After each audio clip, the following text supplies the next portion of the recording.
Allahumma la sahla illa ma ja'altahu sahla wa anta taj'alul hazna idza syi'ta sahla.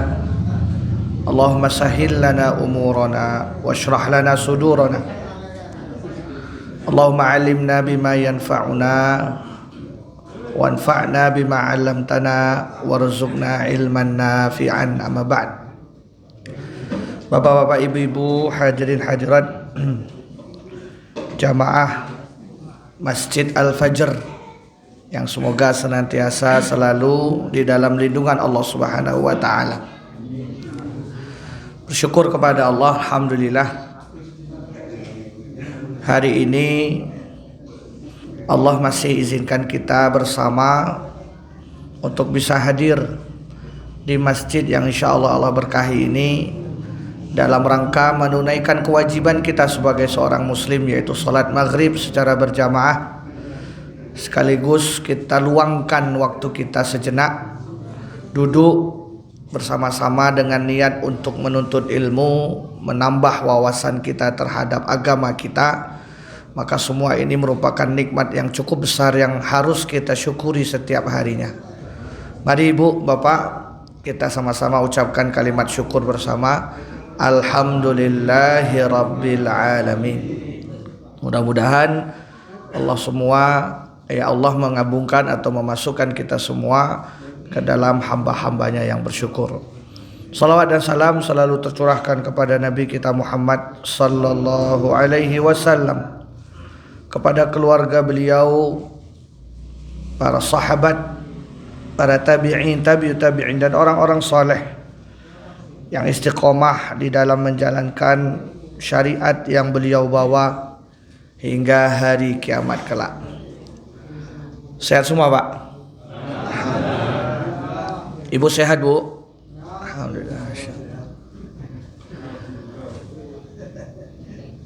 Kita sudah membahas bahwasannya kata para ulama, termasuk Imam Ibnu Katsir, seorang ulama tafsir, beliau mengatakan bahwasannya ada 3 surat terpendek di dalam Al-Quran.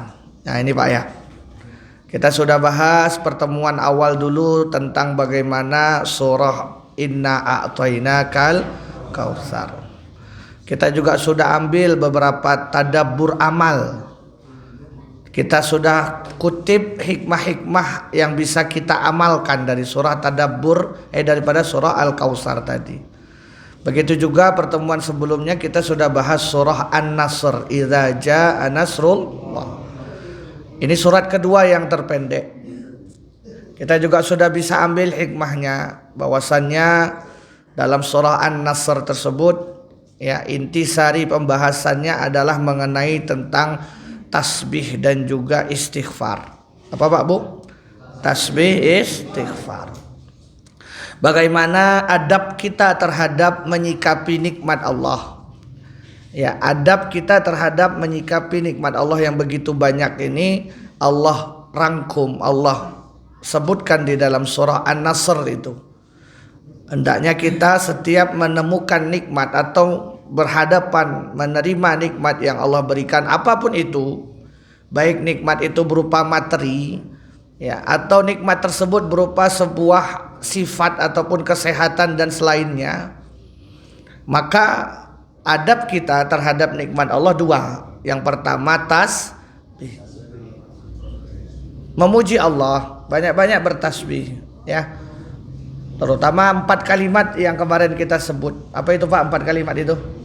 Subhanallah walhamdulillah wala ilaha illallah wallahu. 4 kalimat mulia ini sering-sering kita ucapkan, bentuk syukur kepada nikmat Allah Subhanahu wa ta'ala.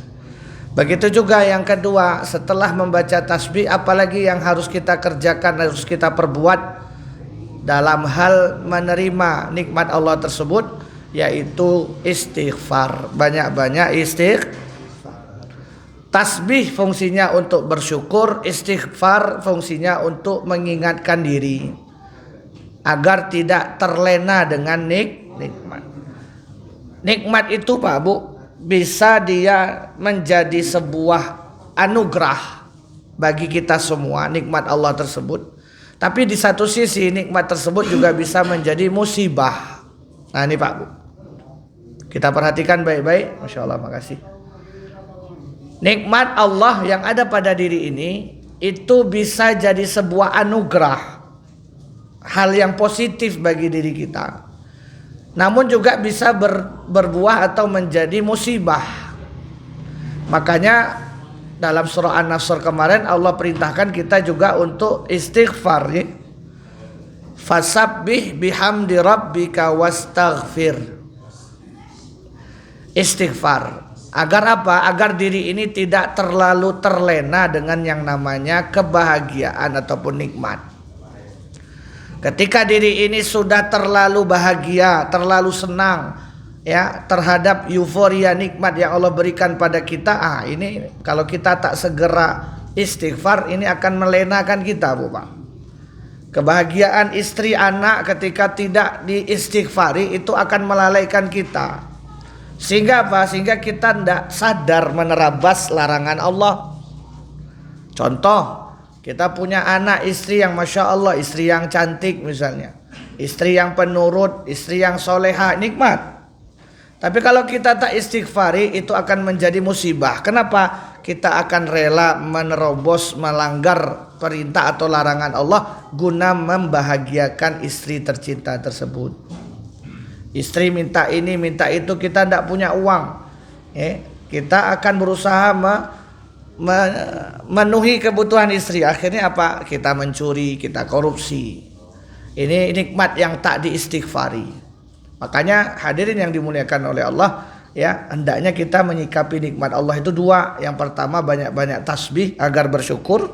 Yang kedua banyak-banyak istighfar agar diri ini sadar bahwasannya nikmat tersebut nanti kalau tak diistighfari akan berubah menjadi musibah. Nauzubillahi min zalik. Nikmat yang bukan menjadikan kita dekat kepada Allah, tapi nikmat yang justru menjadikan kita jauh daripada Allah Subhanahu wa taala. Ini yang kita hindari. Makanya Rasulullah diperintahkan oleh Allah ketika mendapatkan kemenangan Fathul Mekah selain bertasbih yaitu istighfar. Agar berusaha tetap sadar ya, kembali kepada fokus tujuan utama kita di bumi adalah ibadah, maka kebahagiaan tadi, nikmat tadi itu tak sampai lewat tenggorokan saja, Bu Pak. Jangan sampai ke hati. Bahaya ketika nikmat kebahagiaan dunia masuk ke hati, nanti akan timbul penyakit yang namanya wahan. Apa itu wahan? Cinta dunia, takut akan mati. Itu nikmat yang tidak kita istighfari. Kenapa? Dia akan menjadi musibah terbesar, sakit wahan. Ya, kalau seseorang muslim sudah terjangkiti penyakit wahan ini, nauzubillahi min zalik, dia akan betul-betul tamak terhadap dunia, lupa terhadap akhirat. Maka daripada itu, ya itu pembahasan kita di pekan ataupun bulan yang lalu ya mengenai tadabbur dalam surah An-Nasr. Maka surat ketiga yang terpendek hari ini yang kita bahas adalah surah Al-Ikhlas. Apa Pak Bu?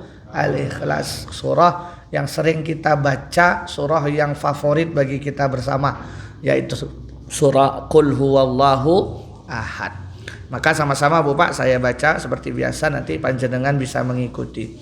Bismillahirrahmanirrahim.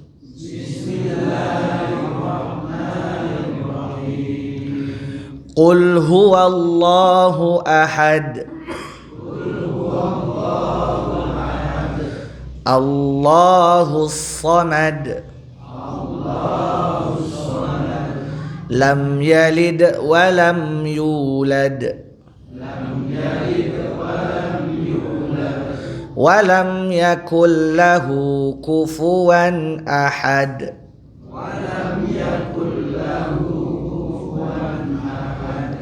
Sadaqallahul azim. Allahumma arhamna bil Quran. Surah Al-Ikhlas. Siapa yang tidak tahu surah Al-Ikhlas? Ya, semuanya sudah faham, bahkan sudah hafal melotok. Surah Al-Ikhlas. Bahkan kita sering baca di solat-solat kita. Tapi kita harus faham juga Bu Pak. Bukan hanya sekedar kita hafal, kita faham, kita baca, tapi kita harus teliti betul ayat demi ayatnya.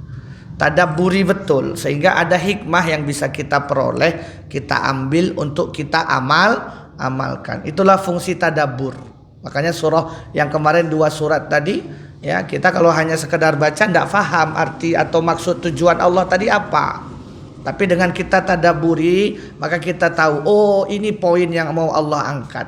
Oh ini poin yang Allah sampaikan dalam surah tersebut, sehingga bisa kita amalkan. Maka coba malam hari ini kita sama-sama ya baca bagaimana pendapat dan juga penjelasan ulama berkaitan surah yang satu ini, surah Al-Ikhlas. Surah Al-Ikhlas ini Pak adalah surah yang Allah turunkan di kota Mekah. Ya, yang mana asbabun nuzulnya, sebab Allah turunkan ini adalah orang-orang Quraisy mulai penasaran kepada agama Allah. Orang-orang Quraisy mulai bertanya, Muhammad, Allah itu seperti apa? Tuhanmu itu punya sifat enggak? Tuhanmu itu punya bentuk enggak? Punya keturunan atau tidak? Punya orang tua atau tidak? Ya, makanya orang-orang kafir mulai bertanya-tanya tentang Tuhannya Nabi Muhammad, Tuhannya kita agama Islam, Allah Subhanahu wa taala. Makanya Allah berikan jawaban tersebut. Apa itu? Qul huwallahu ahad. Katakan qul, Allah sebut dengan kalimat perintah. Ini merupakan ya perintah Allah kepada Kanjeng Nabi Muhammad sallallahu alaihi wasallam, ya. Kata Allah, Muhammad katakan kepada semua manusia termasuk orang-orang Quraisy Mekah, huwallahu ahad, dialah yaitu Allah Subhanahu wa taala al-ahad, ya, yang Maha Esa. Nah, pembahasan ini sebenarnya cukup panjang, Bu Pak. Pembahasan berkaitan tentang keesaan Allah itu kita biasa menyebutnya tentang tauhid. Apa? Tauhid, akidah.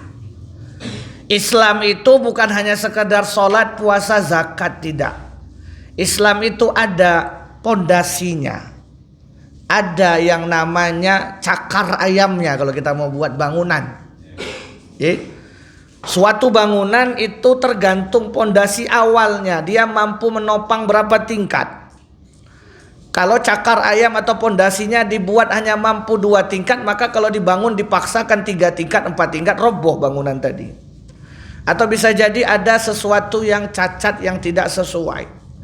Islam pun demikian, hadirin yang dimuliakan oleh Allah. Pondasi inilah yang namanya tauhid, akidah, sangat mendasar, fundamental. Ya, nanti setelah pondasinya mulai sempurna, barulah dibuat tiang-tiangnya, yaitu sholat. Ya, as-sholatu imaduddin. Tiang-tiang sholat adalah ya iman daripada sebuah bangunan tadi, yaitu Islam. Maka yang namanya sholat tiang agama. Ya, nanti baru selesai tiangnya, selesai pondasinya, monggo mau ditambah atapnya, atau mau ditambah pinggirannya, ya, dinding-dindingnya. Itu nanti pekerjaan selanjutnya. Maka sama halnya kita sebagai seorang muslim harus paham yang namanya akidah, tauhid.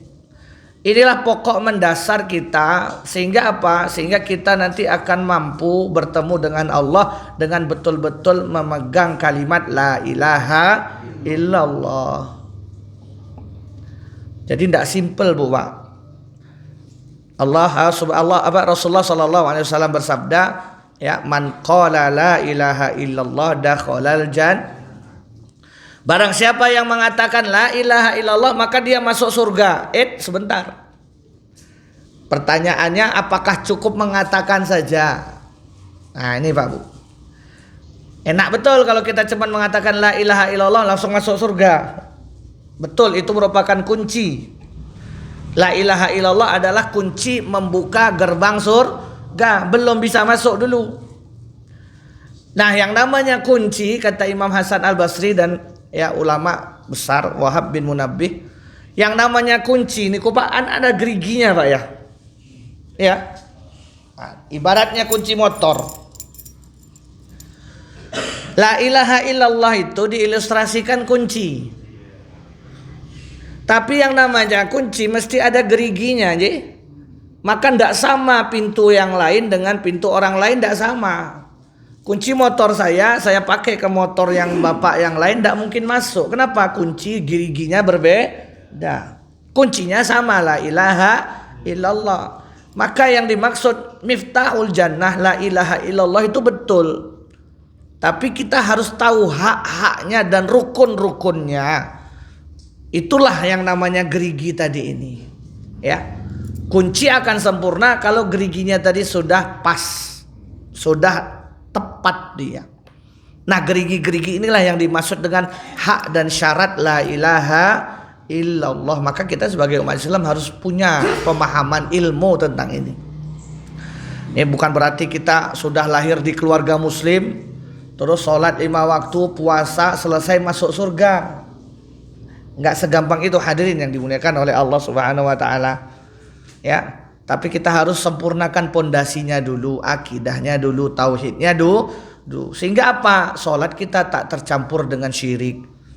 Ya, sodakoh kita tak tercampur dengan syirik. Allah itu maha cemburu. Allah itu zat yang maha cemburu. Kita sudah bahas, kita ini diciptakan untuk apa Pak Bu? Ibadah. Maka setiap ibadah tadi Allah menuntut haknya apa? Untuk diesakan, disatukan saja. Maka kita belajar akidah itu fungsinya apa? Mengesahkan Allah di dalam setiap ibadah, setiap hal. Makanya surah Al-Ikhlas itu disebutkan surah Al-Ikhlas qul huwallahu ahad tadi. Kenapa? Inilah intisari ikhlas yang sebenarnya. Kan kita paham amalan ibadah itu diterima 2. Apa aja Pak syaratnya Pak? Ikhlas, yang kedua ittiba, ngikuti Nabi. Itu syarat sahnya amalan. Maka nomor 1 ikhlas. Nah, inilah yang kita pelajari tentang ikhlas ini. Ikhlas itu bukan semata-mata ridho, legowo, enggak. Ikhlas itu bukan semata-mata menjadikan ibadah hanya lillah saja, tidak ternyata. Ikhlas itu dibangun daripada akidah yang kuat, akidah yang benar. Nah, pada pertemuan kali ini kita akan bahas syarat-syarat dan rukun la ilaha illallah. Sehingga apa? Kunci yang sempurna itu sudah terbentuk hendaknya nanti. Ya, kunci yang awalnya polos, panjenengan kalau beli kunci di tukang kunci kan polos awalnya Pak ya. Nek polos itu belum bisa masuk, belum bisa hidup motor, rumah belum bisa terbuka. Maka harus ada geriginya tadi. Nah, inilah namanya syarat dan rukun la ilaha illallah. Maka jamaah yang dimuliakan oleh Allah Subhanahu wa taala, kita harus belajar la ilaha illallah. Tidak ada ilah Tuhan yang berhak disembah kecuali Allah. Kalimat ini berisi 2 hal. Yang pertama adalah la ilaha, sebuah penafian. Yang kedua illallah, sebuah isbat, ketetapan. Allah Subhanahu wa taala ya menafikan bahwasannya la ilaha, tidak ada ilah di muka bumi ini. Makanya Bu Pak, saya ilah itu sebenarnya kurang setuju dengan terjemahan bahasa Indonesia kita. Ya, ilah itu bukan Tuhan. Ya, kalau kita buka kamus besar bahasa Indonesia, Tuhan itu artinya raja di antara para raja. Sedangkan Allah itu satu-satunya raja, tidak ada tandingan. Makanya kalau kita artikan Tuhan, ilah ini kurang tepat sebenarnya. Ya, makanya ilah ini hendaknya kita artikan sebagaimana artinya saja, ilah dalam Al-Quran. Ilah ini salah satu sebutan untuk Allah Subhanahu wa ta'ala. Ya, sebutan lengkapnya ya Allah. Ya, sebutan umumnya ilah. Maka tidak ada ilah, bukan Tuhan. Ya, itu lebih tepat, lebih selamat mengartikannya. Yang berhak disembah melainkan Allah. Yang berhak di sini menghapus semuanya, Bu Pak. Tidak ada ilah Tuhan ya, kalau kita mau artikan Tuhan ya monggo, tapi kalau saya ini disclaimer saja, berbeda pendapat ya, bukan mesti haram, tidak.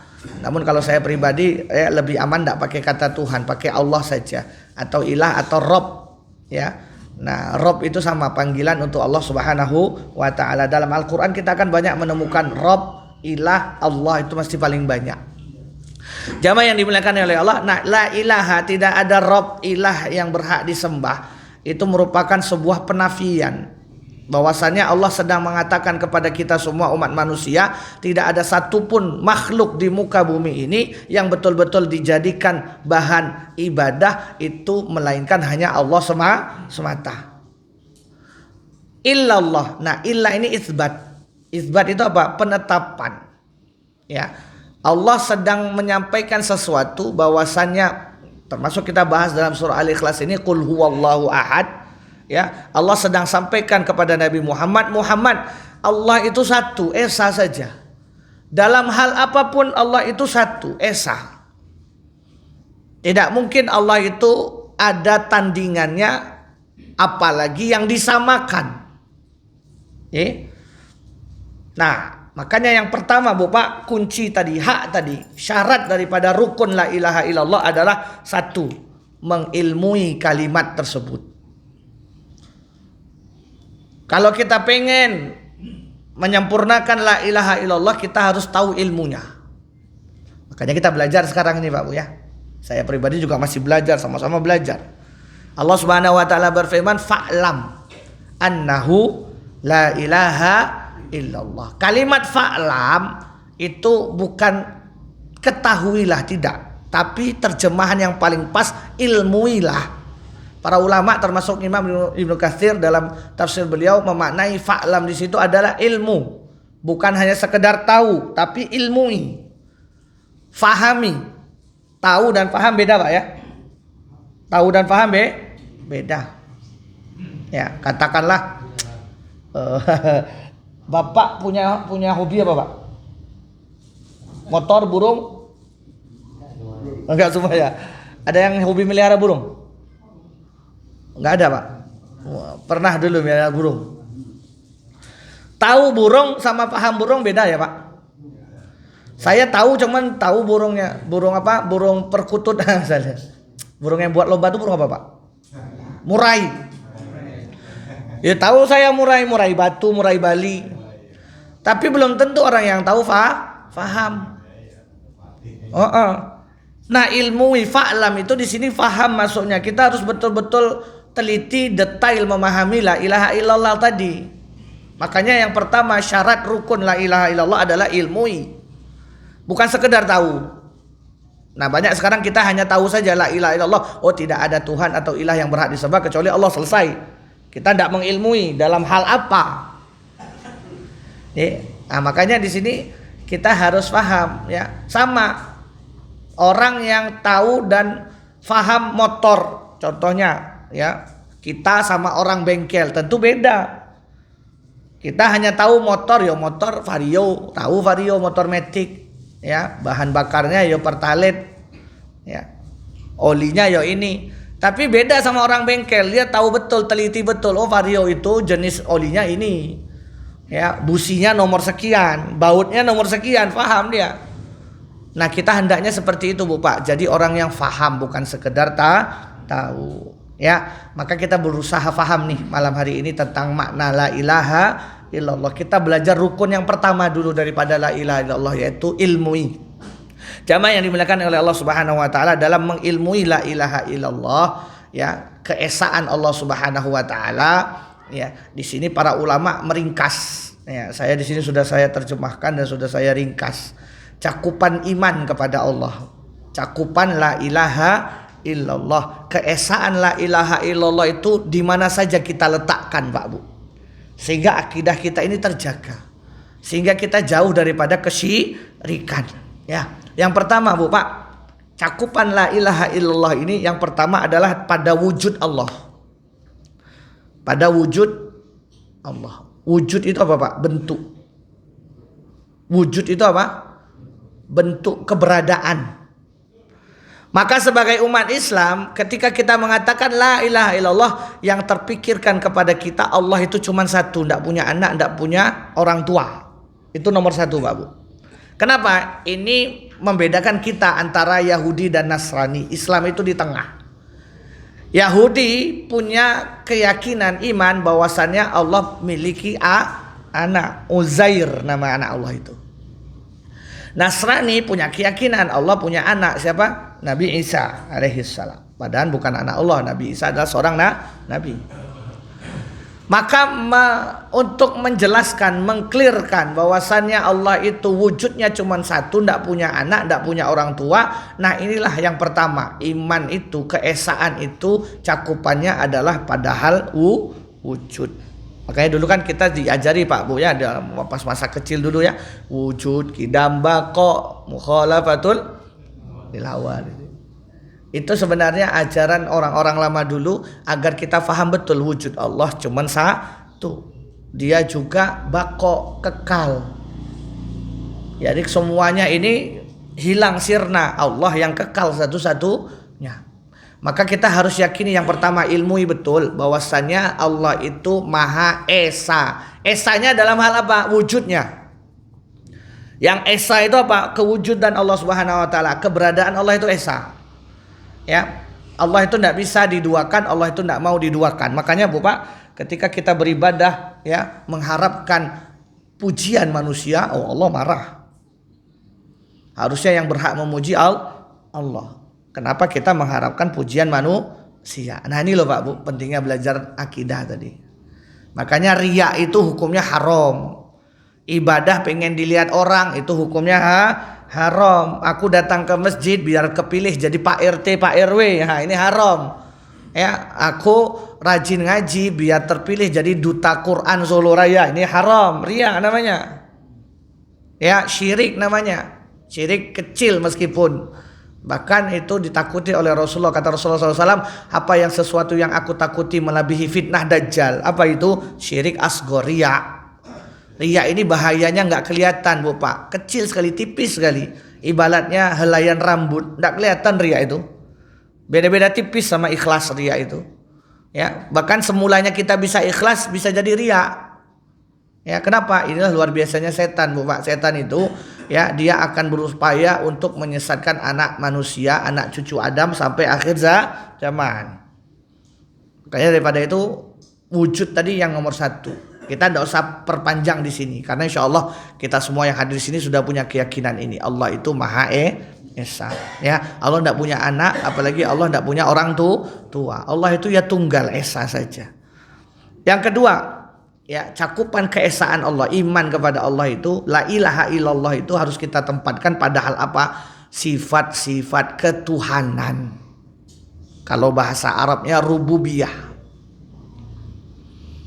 Nah ini yang kita banyak kurang faham Bu Pak. Nah makanya kita belajar ya. Ketika Allah Subhanahu wa taala punya sifat ketuhanan, sifat ketuhanan Allah salah satunya apa? Salah satunya sifat ketuhanan Allah Al-Khaliq, yang Maha Mencipta. Maka sebagai umat Islam, ketika kita sudah mengucapkan la ilaha illallah, kita harus yakin betul segala sesuatu di muka bumi ini yang menciptakan hanyalah Allah. Bukan kita, bukan manusia. Meskipun Pak Bu yang buat motor itu ya manusia, tapi kan ilmunya dari Allah.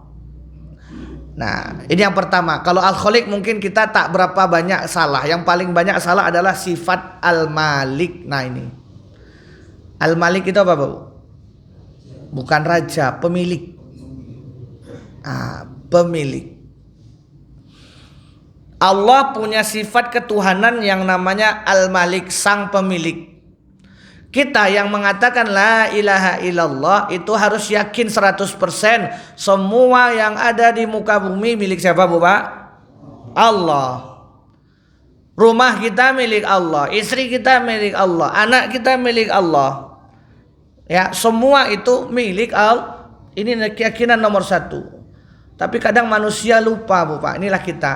Ya, manusia itu kata Allah ya, innal insana kana jahula. Manusia itu makhluk yang paling bodoh sebenarnya Pak Bu. Kenapa? Kadang kita lupa. Makanya kita harus sering-sering belajar, sering-sering ikut taklim agar apa? Diingatkan terus. Ya, termasuk diri yang ngomong ini ngajar agar apa? Ingat terus setiap hari. Contoh sederhananya Bu Pak. Bapak punya HP. HP yang paling bagus di sini ada iPhone atau HP saya jelek Pak. HP saya Xiaomi murahan, 1 jutaan harganya. iPhone katakan Bu. Ibu ada yang punya iPhone Bu? Katakanlah ada Bu ya. iPhone yang paling mahal sekarang iPhone berapa Pak? 15. Harganya sak motor Pak. Harganya sak motor Vario baru 25. Beli handphone, nyicil, belinya nyicil lagi ya, enggak ini. Baru beli sehari, 2 hari, 3 hari, hilang, diambil orang. Rata-rata Bu Pak, kita manusiawi pasti ada sedih ya. Sedih no Pak, Bapak beli motor nyicil, baru nyicil 2-3 bulan hilang oh Pak. Belum lunas. Motor ndak ada, ninggalin hutang. Sopo yang nggak sedih malah pusing 7 keliling itu malah. Motornya baru dipakai sebulan, belum lunas cicilan, hilang. Angsurannya masih ada, motornya ndak ada, yo hilang. Sedih no. Nah, stres malah kalau yang nggak punya iman. Nah, makanya di sini dituntut Bu Pak, la ilaha illallah tadi. Ya, apapun milik kita itu kita harus paham bahwasannya Allah lah yang memiliki, bukan kita. Kita ini hanya dititipi. Orang yang punya akidah yang benar, yang kuat, dia akan yakin betul semua yang ada pada dirinya hanya titipan. Nah, ini Pak Bu, bukan milik dia. Sehingga apa? Ketika Allah ambil, dia akan ridho, ikhlas. Nah, ini akidah orang yang benar. Anak, istri, cucu, semua itu titipan. Ketika Allah panggil, sedih manusiawi. Rasulullah pun ketika meninggal Ibunda Khadijah sedihnya luar biasa. Sampai-sampai disebutkan dalam sejarah tahun kesedihan. Kenapa? Rasulullah sedih betul. Tapi akankah kesedihan tadi terus berlarut? Nah, makanya jamaah yang dimuliakan oleh Allah, kita yang mengatakan la ilaha illallah Pak, harus yakin bahwasannya Allah itu sang pemilik. Maka keesaan Allah dalam hal pemilikan itu mutlak, punya Allah, bukan punya kita. Sehingga apapun yang Allah ada Pak berikan sama kita, kita harus yakin ini titipan. Yang namanya titipan harus dijaga. Nanti Allah akan tanya di akhirat, dan Allah akan ambil tadi sesuatu waktu. Harta kita, usaha kita sekarang Allah lagi lancarkan, alhamdulillah. Tapi itu haknya Allah, miliknya Allah, akan Allah cabut suatu waktu. Maka kita tidak boleh sombong terhadap jabatan kita, tidak boleh sombong terhadap harta yang kita punya. Kenapa? Bukan punya kita, punya Allah. Ini Pak Bu, iman. Anak itu punya Allah. Maka ketika Allah ambil anak kita dalam keadaan masih kecil, bayi, ya sedih, wajar, manusiawi. Tapi jangan terlalu sedih. Itu milik Allah nih Bu Pak. Kalau kita punya iman, ilmu tentang la ilaha illallah, keesaan Allah Subhanahu wa taala, maka kita hidup di muka bumi ini enak Bu Pak, enggak berat.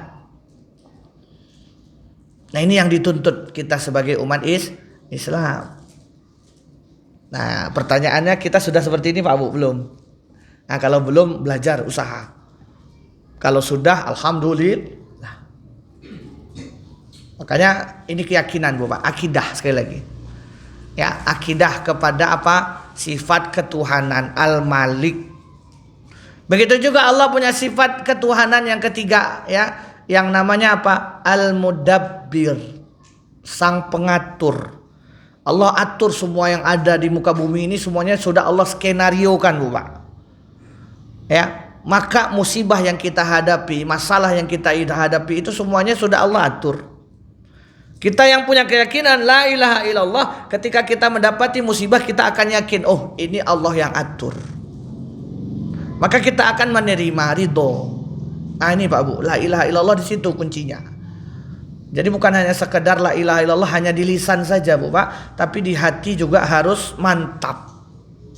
Kita belajar la ilaha illallah, tidak ada ilah yang berhak disembah kecuali Allah. Maka sampaikan betul dalam diri ini, hati ini, bahwasannya apa? Semua keesaan Allah, semua yang ada pada kita punya itu milik Allah. Allah itu hanya apa? Kita itu hanya dititipi Bu Pak. Ya, semua yang mengatur pun semuanya Allah, bukan kita yang mengatur. Kita punya sesuatu rencana tiba-tiba gagal, itu bukan karena kitanya, tapi apa? Allah sudah atur. Makanya kita diajarin Bu Pak, ketika sesuatu itu tidak sesuai dengan harapan kita, Rasulullah ngajarin kita doa. Nggak ada papan tulis di sini. Doa Bu Pak. Ketika kita sesuatu tidak sesuai dengan harapan kita, ketika kita sesuatu yang kita kerjakan tidak sesuai ekspektasi kita, Rasulullah ngajarin doa biar kita tidak syirik Bu Pak. Apa doanya? Qadarullahu masya'a wa fa'al. Sekali lagi Pak, ulangi. Qadarullah masya'a wa fa'al. Ini penting akidah. Segala sesuatu yang tidak sesuai harapan jangan disesali, jangan dikomentari apa meneh menyalahkan orang, jangan Pak Bu. Langsung doa qadarullahu masya'a wa fa'al. Contoh ibu-ibu di rumah. Ibu-ibu di rumah sudah siap-siap nih hari Minggu. Pengen jalan-jalan, bapak udah janji. Maka ibu dari pagi sudah bangun subuh, pagi-pagi masak, anak-anak sudah dibangunin, dimandikan semuanya. Bapak juga sudah mulai mengupayakan habis subuh selesai kajian langsung pulang di rumah siap-siap.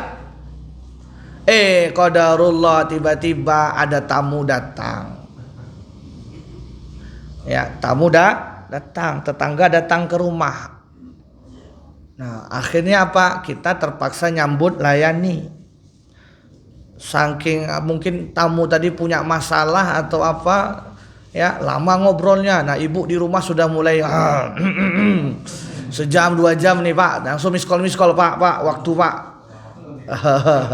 Waktu Pak nih Pak, ayo kita mau ke Tawamangu, macet Pak. Akhirnya berangkat dengan keadaan terlambat, betul dalalah macet di tengah jalan. Ibu kira-kira ngomong gimana? Itulah bapak nih, kita mau berangkat ngapain terima tamu? Nih Pak Bu, kalau kita punya iman tadi, mudabbir, Allah itu yang sudah mengatur, kita kembalikan sama Allah. Ini sudah takdir Allah Bu. Ucapi sama-sama doa qadarullahu masya'a wa fa'al. Ini namanya kita iman kepada Allah.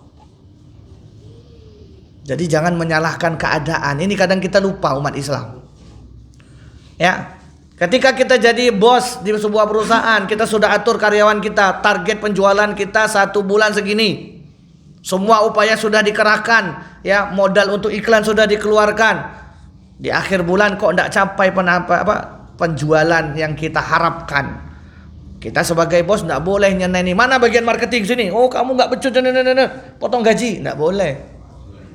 Sebagai bos, sebagai ya orang yang memiliki usaha, kita harus, apalagi yang memiliki iman, ya kita harus sadar ini semuanya takdir Allah.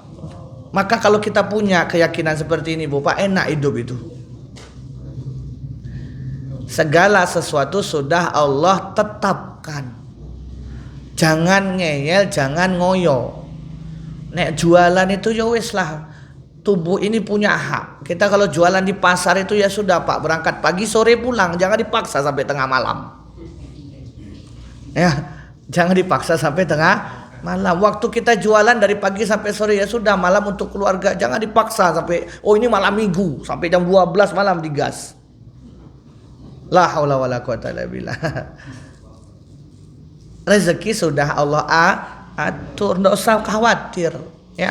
Kita yang jualan hanya sebentar sama orang yang jualan itu lama, kalau Allah sudah takdirkan rezekinya seperti itu ya tidak bertambah.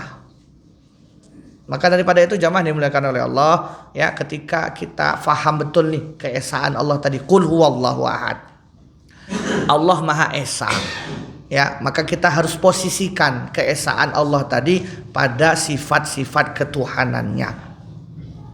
Nanti bahaya nih Bu Pak, kalau kita ndak ini, ya, kalau kita tak sadar, nanti ada yang namanya kafir tanpa sadar.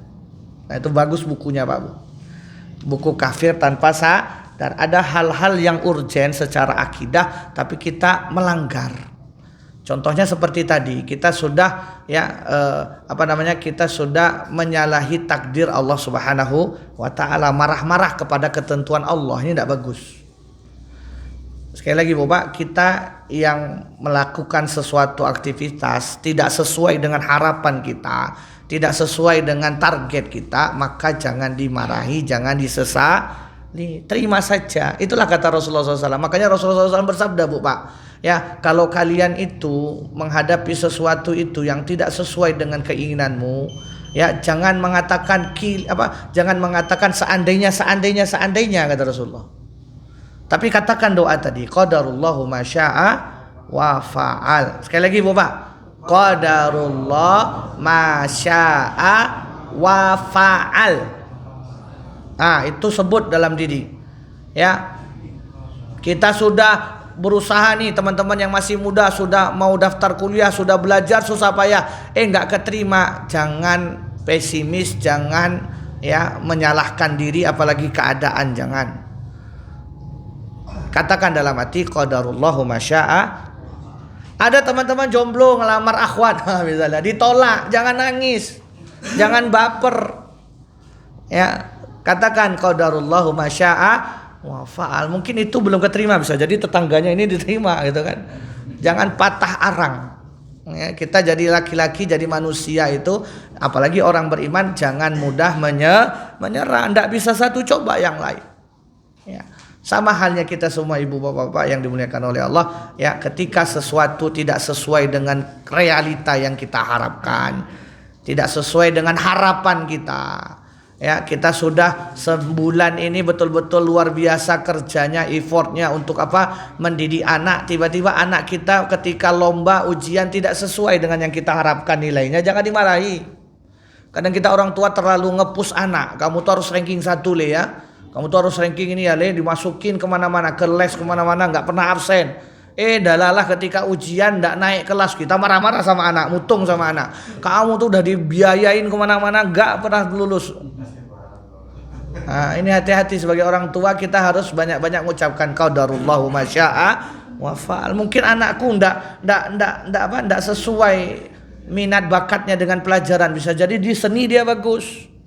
Ya, bisa jadi dia ini tipenya bukan tipe pelajar, tipenya tipe apa kuliah misalnya ya.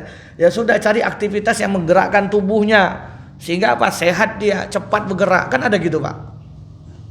Ya, saya pribadi punya pesantren, saya bisa ngelihat nih teman-teman di bawah ini.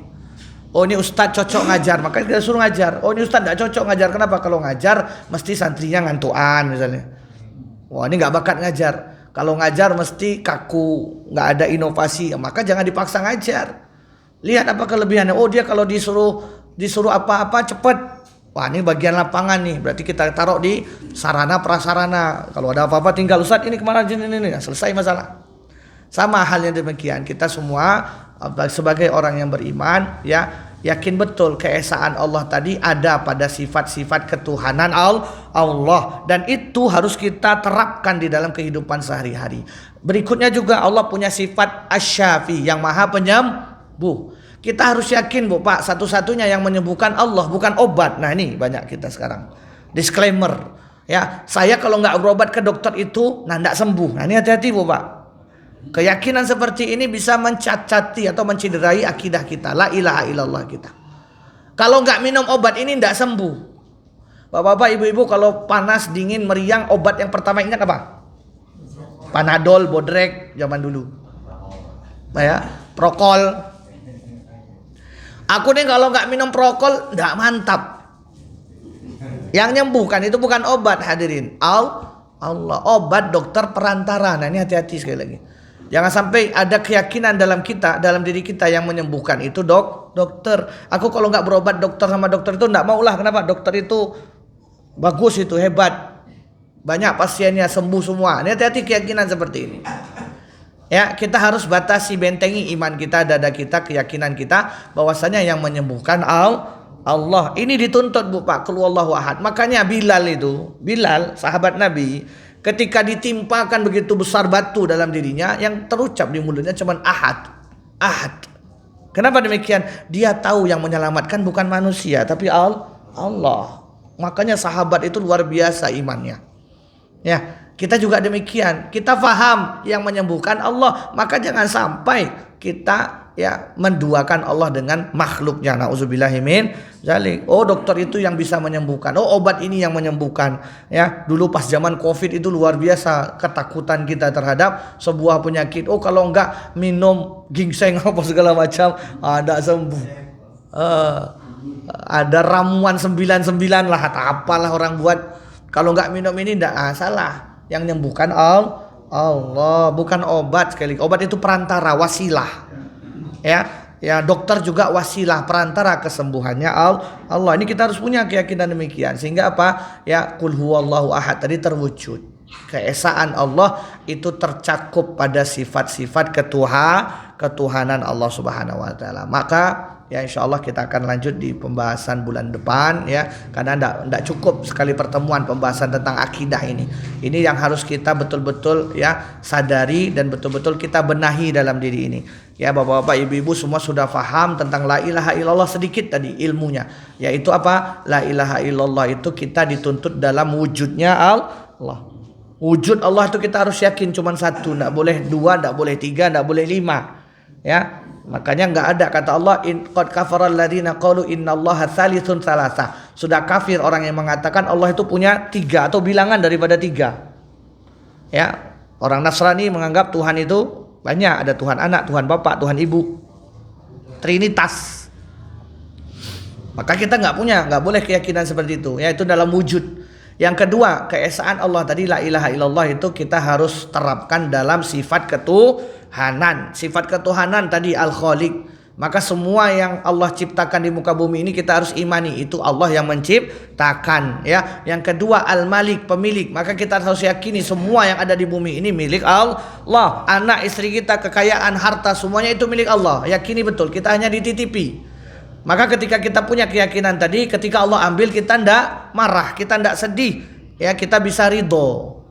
Allah ambil anak kita sedih, alhamdulillah, kemudian kita ridho kepada Allah. Kenapa? Allah sudah ambil barang yang Dia punya.